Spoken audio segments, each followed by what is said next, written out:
ಅರೆ ಕಡಿಮೆ ಹಾಕು ಆದ್ರೆ ಅಸಲಿ ಹಾಕು. MDH ಕಾಶ್ಮೀರಿ ಕೆಂಪು ಮೆಣಸಿನ ಪೌಡರ್.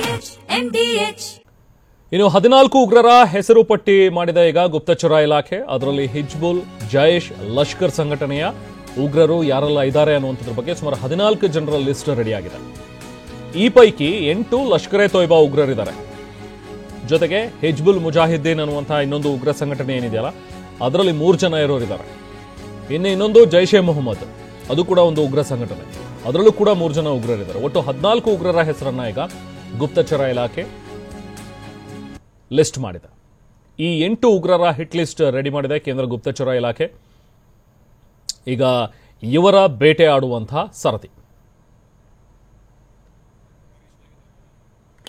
ಮತ್ತಷ್ಟು ಡೀಟೇಲ್ಸ್ ಪಡೆಯೋಣ. ನಮ್ಮ ಪ್ರತಿನಿಧಿ ಹರೀಶ್ ನಮ್ಮ ಜೊತೆಗೆ ಜಾಯ್ನ್ ಆಗಿದ್ದಾರೆ. ಹರೀಶ್, ಓವರಾಲ್ ಆಗಿ ಇವತ್ತು ನಡೀತಾ ಇರುವಂತಹ ಒಂದು ಕಾರ್ಯಾಚರಣೆ ಬಗ್ಗೆ ಒಂದಷ್ಟು ಡೀಟೇಲ್ಸ್ ಮಾತಾಡ್ತಾ ಹೋಗೋಣ. ಹರೀಶ್, ಈಗ ಸದ್ಯಕ್ಕೆ ನಡೆಸ್ತಾ ಇರುವಂತಹ ಒಂದು ಸೇನೆ ನಡೆಸ್ತಾ ಇರುವಂತಹ ಒಂದು ಕಾರ್ಯಾಚರಣೆ ಆಕ್ರಮಣ, ಇನ್ನೊಂದು ಕಡೆ ಪೊಲೀಸರು ಕೂಡ ಈಗ ಯಾರೆಲ್ಲರೂ ಅಲ್ಲಿನ ಲೋಕಲ್ಸ್ ಇದ್ದಾರೆ, ಯಾರು ಸಪೋರ್ಟ್ ಮಾಡಿದ್ದಾರೆ ಅಂಥವ್ರನ್ನು ಕೂಡ ವಶಕ್ಕೆ ಪಡೆದು ವಿಚಾರಣೆಯನ್ನ ನಡೆಸ್ತಾ ಇದ್ದಾರೆ. ಸೊ ಹೇಗೆ ನಡೀತಾ ಇದೆ ಈಗ ಸದ್ಯಕ್ಕೆ ಒಂದು ಕಡೆ ಸೇನೆಯ ಆಪರೇಷನ್ ಜೊತೆಗೆ ಪೊಲೀಸರ ಒಂದು ಕಾರ್ಯಾಚರಣೆ ಎಲ್ಲವೂ ಕೂಡ ಹೇಗೆ ಸಾಗ್ತಾ ಇದೆ? ಹರೀಶ್, ಏನ್ ಅಪ್ಡೇಟ್ಸ್ ಸಿಗ್ತಾ ಇದೆ? ಜೊತೆಗೆ ಒಂದಷ್ಟು ಜನ ಉಗ್ರರ ಲಿಸ್ಟ್ ಕೂಡ ರೆಡಿ ಮಾಡಿದ್ದಾರೆ. ಹೌದು ರೆಹಮಾನ್, ಪಹಲ್ಗಾಮ್ ದಾಳಿಯ ಬಳಿಕ LOCಯಲ್ಲಿ ಪರಿಸ್ಥಿತಿ ಉದ್ವಿಗ್ನಗೊಂಡಿದೆ. ಪಾಕಿಸ್ತಾನ ಅಪ್ರಚೋದಿತ ದಾಳಿಯನ್ನ ಮಾಡ್ತಾ ಇರುವಂತಹದ್ದು, ಮತ್ತೆ ಭಾರತ ಕೂಡ ಅದೇ ರೀತಿಯಾಗಿ ತಿರುಗೇಟನ್ನ ಕೊಡ್ತಾ ಇದೆ. ಮುಖ್ಯವಾಗಿ POK ಮತ್ತೆ LOCಯಲ್ಲಿ ಪಾಕಿಸ್ತಾನದ ಸೈನಿಕರು ನಾಗರಿಕರ ವೇಷ ತೊಟ್ಟು ಗನ್ಗಳು ಇಟ್ಕೊಂಡು ಸುತ್ತಾಡ್ತಾ ಇದ್ದಾರೆ. ಅಂದ್ರೆ ಈ ಕಡೆಯಿಂದ ದಾಳಿ ಮಾಡಿದಾಗ ಅವರು ಸೈನಿಕರು ನಾಗರಿಕರು ಅನ್ನುವಂಥ ಗೊತ್ತಾಗಬಾರ್ದು ಅನ್ನುವಂಥದ್ದು ಒಂದು ದೃಷ್ಟಿ ಆದ್ರೆ, ಮತ್ತೆ ಅಲ್ಲಿ ಗುಪ್ತಗಾರಿಕೆಯನ್ನು ಕೂಡ ಅವರು ಮಾಡ್ತಾ ಇರುವಂತಹದ್ದು, ಗುಪ್ತಚರರಾಗಿ ಅವರು ಕೂಡ ಕೆಲಸವನ್ನ ಮಾಡ್ತಾ ಇದ್ದಾರೆ. ಒಂದ್ ವೇಳೆ ಭಾರತೀಯ ಸೈನಿಕರು ಏನಾದ್ರು ದಾಳಿ ಮಾಡಿದ್ರೆ ನಾವು ನೇರವಾಗಿ ನಾಗರಿಕರು ಹಳ್ಳಿಗಳಿಗೆ ಹೋಗಿ ನಾವು ಸೇಫ್ ಆಗ್ಬಹುದು ಅನ್ನುವಂಥ ದೃಷ್ಟಿಯಿಂದ ಕೂಡ ಒಂದು ಪಾಕಿಸ್ತಾನದ ಸೈನಿಕರು ಈ ರೀತಿಯಾದಂತಹ ತಂತ್ರದ ಮೊರೆ ಹೋಗಿರುವಂತಹದ್ದು. ಮತ್ತೆ ಪಾಕಿಸ್ತಾನದ ಸೇನಾ ಅಧಿಕಾರಿಗಳು ಹೇಳಿದ್ರು, ಕಣ್ಗಾವಲು ಮಾಡುವಾಗ ನೀವು ಹೊರಗಡೆ ಬಂದು ಕಣ್ಗಾವಲುಗಳನ್ನ ಮಾಡಬಾರದು, ಬಂಕರ್ಗಳಲ್ಲೇ ನೀವು ಕಣ್ಗಾವಲು ಮಾಡಬೇಕು ಅನ್ನುವಂತ ನಿಟ್ಟಿನಲ್ಲಿ ಸೂಚನೆಯನ್ನ ಕೊಟ್ಟಿದ್ದು, ಅಡಗುದಾಣಗಳಲ್ಲೇ ನೀವು ಕಣ್ಗಾವಲು ಇಡಬೇಕು ಅನ್ನುವಂಥದ್ದು. ಇದು ಒಂದ್ ಕಡೆ ಆದ್ರೆ, ಇನ್ನ ಜಮ್ಮು ಮತ್ತು ಕಾಶ್ಮೀರದಲ್ಲಿ ಉಗ್ರರನ್ನ ಲಿಸ್ಟ್ ಮಾಡಿ ಹುಡುಕಿ ಹೊಡೆದಾಕ್ಲಾಗ್ತಿದೆ. ಈಗ 14 ಉಗ್ರರ ಲಿಸ್ಟ್ ಅನ್ನ ಮಾಡಲಾಗಿದೆ. ಕಳೆದ 2-3 ದಿವಸಗಳಿಂದ ಸುಮಾರು 170ಕ್ಕೂ ಅಲ್ಲಿನ ಸ್ಥಳೀಯರನ್ನ ವಿಚಾರಣೆ ಮಾಡಲಾಗಿದೆ. ಅಂದ್ರೆ ಅನುಮಾನ ಬಂದಂತವ್ರನ್ನ ಸೇನೆ, CRPF ಮತ್ತೆ ಜಮ್ಮು ಕಾಶ್ಮೀರ ಪೊಲೀಸರು ಹುಡುಕಿ ಅವ್ರನ್ನ ವಿಚಾರಣೆ ಮಾಡಿದ್ದಾರೆ. ಒಂದಷ್ಟು ಜನನ ಬಿಟ್ಟು ಕಳಿಸಿದ್ದಾರೆ, ಇನ್ನೊಂದಷ್ಟು ಜನನ ಹಿಟ್ ಲಿಸ್ಟ್ ನಲ್ಲಿ ಇಟ್ಟಿರುವಂತಹದ್ದು. ಈಗ 14 ಜನರ ಲಿಸ್ಟ್ ಅನ್ನ ಬಿಡುಗಡೆ ಮಾಡಿದೆ. ಅದರಲ್ಲಿ 8 ಮಂದಿ ಲಷ್ಕರ್ ಎ ತೊಯ್ಬಾದ ಉಗ್ರರು ಅನ್ನುವಂಥದ್ದನ್ನು ಪತ್ತೆ ಮಾಡಲಾಗಿದೆ. ಇನ್ನು ಜೈಷ್ ಎ ಮೊಹಮ್ಮದ್ನ 3 ಹಾಗೂ ಇನ್ನು ಹಿಜ್ಬುಲ್ ಮುಜಾಹಿದ್ನ 3 ಉಗ್ರರು ಅನ್ನುವಂಥ ಪಟ್ಟಿಯನ್ನ ಮಾಡಿ ಅವರ ಬೇಟೆಗೆ ಈಗ ಸ್ಥಳೀಯ ಪೊಲೀಸರು ಹಾಗೂ CRPF ಸೇನೆ ಈಗ ಮುಂದಾಗ್ತಿರುವಂತಹದ್ದು.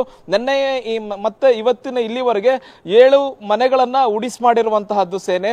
ಮುಖ್ಯವಾಗಿ ಯಾರ್ಯಾರು ಸ್ಥಳೀಯ ಉಗ್ರರಿಗೆ ಸಪೋರ್ಟ್ ಅನ್ನ ಮಾಡ್ತಾ ಇದ್ರು, ಪಾಕಿಸ್ತಾನದ ಉಗ್ರರಿಗೆ ಸ್ಥಳೀಯವಾಗಿ ಇದ್ಕೊಂಡು ಸಪೋರ್ಟ್ ಅನ್ನ ಮಾಡ್ತಿದ್ರು, ಅವರನ್ನ ಗುರುತಿಸಿ ಅವರ ಮನೆಗಳನ್ನ ಹೊಡೆದಾಕಲಾಗಿದೆ.